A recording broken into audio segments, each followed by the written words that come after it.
Bonjour à toutes et à tous.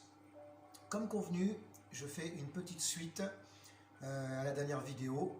On parlait de l'année 2023 et de toutes les conséquences de nos émotions, du monde conflictuel, des situations très compliquées en ce début d'année 2023 et fin 2022. Donc je vous avais dit que j'allais aborder le sujet des pensées. En même temps, je vais prendre le sujet de l'ego. Qu'est-ce que l'ego? Comment il se forme? Comment on peut le percevoir et comment on peut le lâcher. Alors, l'idée, c'est de simplement essayer de se poser déjà une première question. Qu'est-ce qu'une pensée? Eh bien, qu'est-ce qu'une pensée? Il suffit tous et toutes de regarder au fond de soi, d'essayer de la chercher, de la regarder, d'aller s'intérioriser pendant une méditation, une relaxation karma-niyata, ou simplement un petit moment de pause dans sa journée où on a un petit peu de temps. Alors, comment se construit une pensée? On va déjà partir sur l'idée de l'esprit.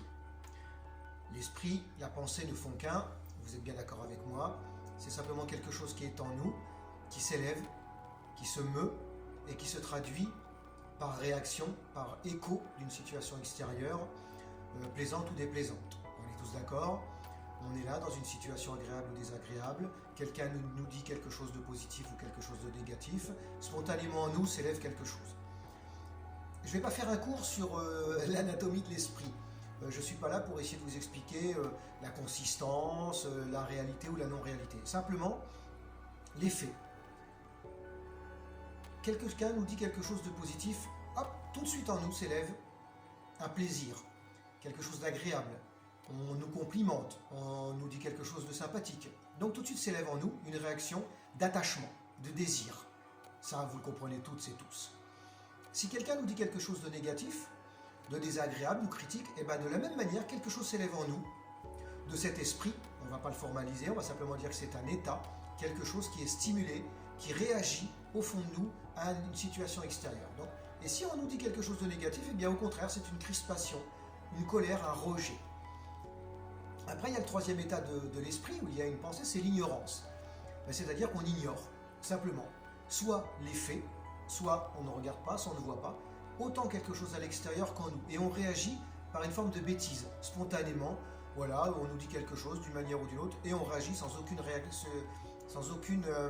forme de regard intérieur. Voilà les trois états. Désir, attachement, on nous complimente, on est heureux. Colère, aversion, on nous critique, on n'a pas ce qu'on veut, ou alors l'ignorance. On ignore, on ne regarde pas, on ne voit pas, autant la situation extérieure qu'intérieure, on néglige. Tout ça pour dire que l'esprit et l'ego sont liés. L'ego, qu'est-ce que c'est? C'est simplement, depuis notre naissance, et chaque instant de notre vie, on a été catégorisé. On est rentré dans des cases, on est rentré dans des thèmes, dans des idées. Un peu comme de l'argile, qu'on va transformer au fur et à mesure des situations. On va nous apprendre en tant que jeune homme ou jeune fille à se comporter comme un jeune homme ou comme une jeune fille. Donc peut-être plus de dureté, plus de douceur, plus de féminité, plus de masculinité. Et là tout de suite déjà, on est en train de créer quelque chose dans notre ego. On part de la naissance où normalement on est censé ne rien avoir construit. Là c'est une vision complètement occidentale parce que la vision bouddhiste nous dit, asiatique, qu'il y a une vie avant, donc on a déjà quelque chose de concret. Et à partir de là, on va grandir, donc à l'école, on va être un petit garçon, une petite fille, on va être rééduqué par notre père, par notre mère, par des formes de politique, par le monde professionnel, si on est en grandissant chaque fois, différemment, par notre père, notre mère, par notre famille, par notre pays dans lequel on a un lien social, donc des idées politiques, militaires, sociologiques, voilà.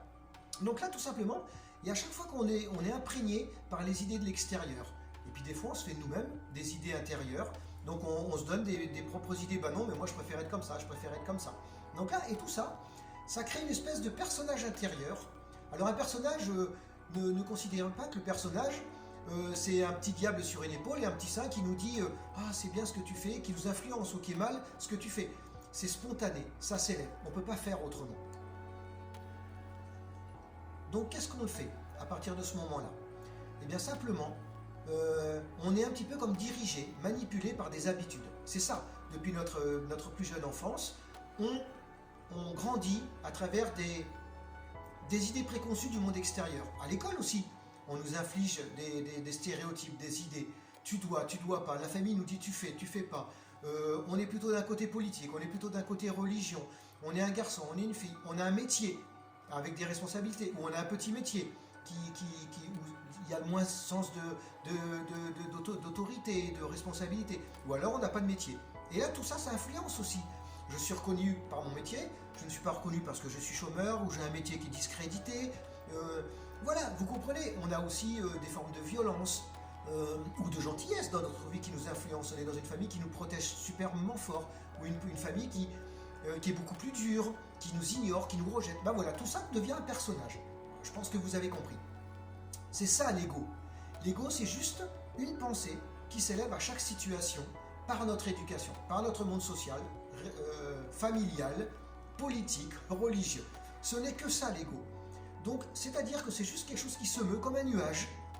Vous imaginez un nuage qui traverse le monde? Eh bien, sur les montagnes, il va devenir froid et de la neige. S'il va en plus basse altitude, ça va devenir de la pluie. Et s'il passe dans un monde plutôt sec, désertique, eh bien, il va s'assécher. Eh bien, c'est pareil pour l'esprit. Il se transforme au rythme des rencontres qu'il se fait. Le problème, c'est qu'il garde en lui toutes ces expériences, il ne les lâche pas.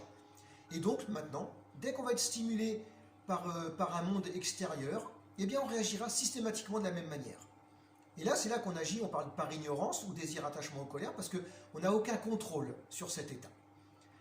Voilà, j'ai juste défini ce que c'est que l'ego.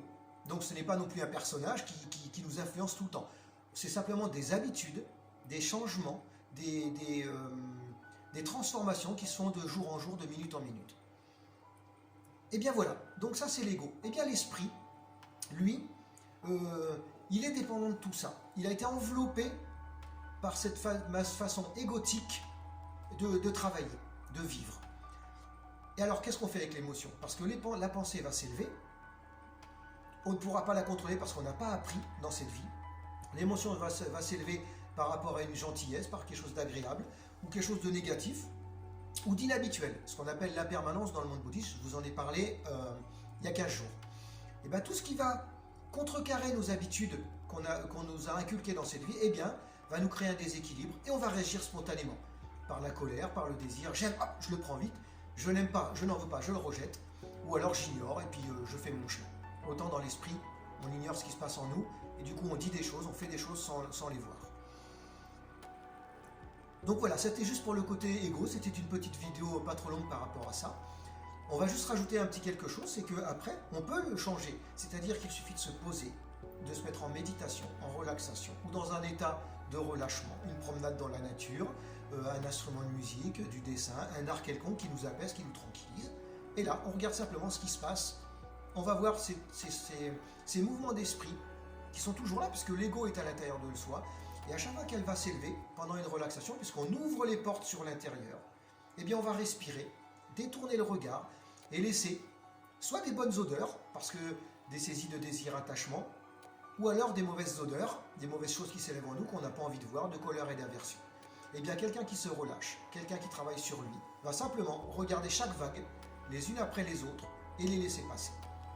D'où l'intérêt de la relaxation Karmanyata, d'apprendre à se détendre, à se relâcher, accepter ce qui s'élève, sans se crisper pour fermer. Si vous fermez, eh bien vous empêchez les choses de s'élever au fur et à mesure et ça fait bouchon. Et un jour ça explose, comme une cocotte minute.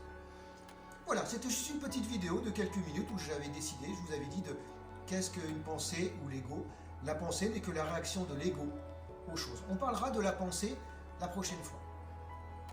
Pour finir, j'avais juste un petit thème à aborder parce que j'ai une phrase, quelqu'un qui m'a écrit sur YouTube qui me disait, il se reconnaîtra lui-même, que en fait je ne savais pas tout.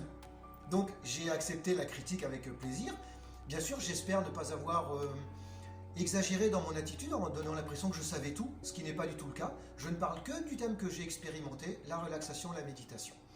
C'est une personne qui avait l'air d'avoir une grande souffrance dans sa vie, liée à des naissances avec des problèmes familiaux, des disparitions et des accidents de la vie. Je voulais juste dire à cette personne, mais très rapidement, que mon métier, au-delà de la relaxation Karmaniata, c'est aussi de m'occuper depuis 15 ans, un peu plus de 10-12 ans, pardon, de personnes qui ont que des soucis comme cela. La cérébrolésion dans des accidents de la vie, des traumatismes, ils ont perdu une partie de leur corps, de leur façon de communiquer.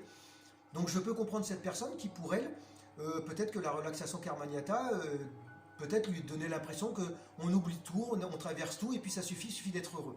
Bien sûr, évidemment, non, ce n'est pas ce que j'ai dit. Mon expérience de relaxation de Karmaniata, c'est comment aborder ces moments difficiles de la vie, et je les connais pour les expérimenter depuis 12 ans maintenant dans mon métier, et même dans la relaxation, liée aux personnes qui souffrent à travers leur vie. Donc voilà, je voudrais juste aborder, par rapport à cette personne qui m'a écrit, que la relaxation n'a pas pour but de se retaper complètement, mais simplement d'aborder les souffrances intérieures liées à des souffrances extérieures, un accident, des décès, regarder un peu comment ça se passe à l'intérieur et essayer de se soulager avec. Voilà. Après, si cette personne veut recommuniquer avec moi d'une manière ou d'une autre, je suis prêt à échanger. Voilà. Maintenant, on va simplement s'arrêter là. Je vous remercie encore et encore de m'avoir écouté. Et si vous avez des sujets, des thèmes sur l'école, vous voulez que j'aborde, ça sera avec grand plaisir. Voilà, je vous remercie beaucoup. Continuez à transmettre cette vidéo. Je vois que ça continue à augmenter. Donc voilà, plus je montrerai en abonnés, plus je montrerai en vues, et puis peut-être je pourrai en faire de plus en plus avec des meilleures qualités, des meilleures capacités.